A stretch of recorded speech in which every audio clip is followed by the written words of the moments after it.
ಜಯ ಆಯುರ್ವೇದ್ ಜಯ ಧನ್ವಂತರಿ ವೀಕ್ಷಕರೇ, ಇವತ್ತು ಇನ್ನೊಂದು ವನಸ್ಪತಿಯ ಬಗ್ಗೆ ನಿಮಗೆ ಮಾಹಿತಿ ಕೊಡಬೇಕಿದ್ದೀನಿ. ನಾನು ಅತಿ ಹೆಚ್ಚಾಗಿ ವಾಜೀಕರಣ ರಿಲೇಟೆಡ್ ಅನ್ನಪರ ಲೈಂಗಿಕ ಸಮಸ್ಯೆಗಳ ಬಗ್ಗೆನೇ ವಿಶೇಷವಾಗಿ ವಿಡಿಯೋವನ್ನು ಮಾಡ್ತಾ ಇದ್ದೀನಿ. ತಾವೆಲ್ಲರೂ ಮಾಡಿಕೊಂಡು ಇದರ ಲಾಭವನ್ನು ಪಡೆದುಕೊಳ್ಳಿ ಅನ್ನೋ ಉದ್ದೇಶದಿಂದ ಇವತ್ತು ನಸಗುನ್ನಿ ಅಂತೇಳಿ ಒಂದು ಗಿಡ, ಒಂದು ಬಳ್ಳಿ ಬರುತ್ತೆ, ತಾವೆಲ್ಲ ನೋಡಿರ್ಬೋದು. ಅದನ್ನು ಸಂಸ್ಕೃತದಲ್ಲಿ ಸ್ವಯಂ ಗುಪ್ತ, ಆತ್ಮಗುಪ್ತ, ಹಿಂದಿಯಲ್ಲಿ ಬಂದು ಕವಚ ಬೀಜ. ಈಗ ನೀವು ಡಿಸ್ಪ್ಲೇದಲ್ಲಿ ಮೆನ್ಷನ್ ಆಗ್ತಾ ಇದೆ, ನೋಡ್ತಿರ್ಬೋದು. ನೋಡೋದಕ್ಕೆ ಸೇಮ್ ಹುಣಸೆ ಹಣ್ಣು ಅದೇ ಥರನಾಗಿದೆ. ಒಣಗಿದಾಗ ಪ್ಯೂರ್ ಆಗಿ ಹುಣಸೆ ಹಣ್ಣು ತಿಳ್ಕೊಬೇಕು. ಇದ್ರ ಮೇಲೆ ಒಂದು ಸುಂಕ ಇರುತ್ತೆ. ಇದು ಸುಂಕ ಬಿದ್ದರೆ ಸಾಕು, ಮನುಷ್ಯ ಬಹಳ ಒದ್ದಾಡಿಬಿಡ್ತಾನೆ, ಅಷ್ಟು ಕೆರೆತ ಪ್ರಾರಂಭ ಆಗುತ್ತೆ.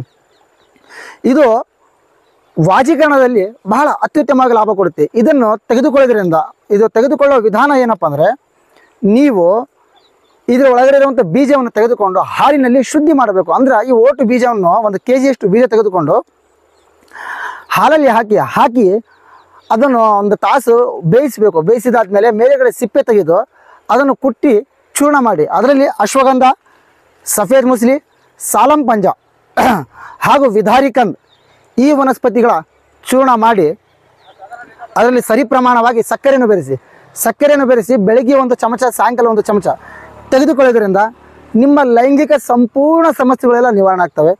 ಹಾಗೂ ಆ್ಯಸಿಡಿಟಿ, ಆಮೇಲೆ ಮಲಬದ್ಧತೆ, ಕಾನ್ಸ್ಟಿಪೇಷನ್ ಇವೆಲ್ಲ ಗುಣಗಳಿಂದ ಮುಕ್ತರಾಗ್ತೀರಿ.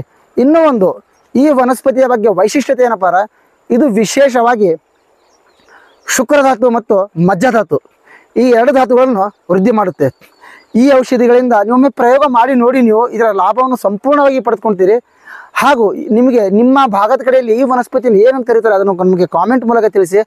ಹಾಗೂ ಚಾನಲ್ ಮೇಲೆ ಹೊಸದಾಗಿ ಬಂದಿದ್ದಾದರೆ ಸಬ್ಸ್ಕ್ರೈಬ್ ಮಾಡಿ. ಹಾಗೂ ಆಯುರ್ವೇದದ ನೈಜ ಫ್ಯಾಕ್ಟನ್ನು ತಿಳಿಯಿರಿ. ಜಯ ಆಯುರ್ವೇದ್ ಜಯ ಧನ್ವಂತರಿ ವೀಕ್ಷಕರೇ.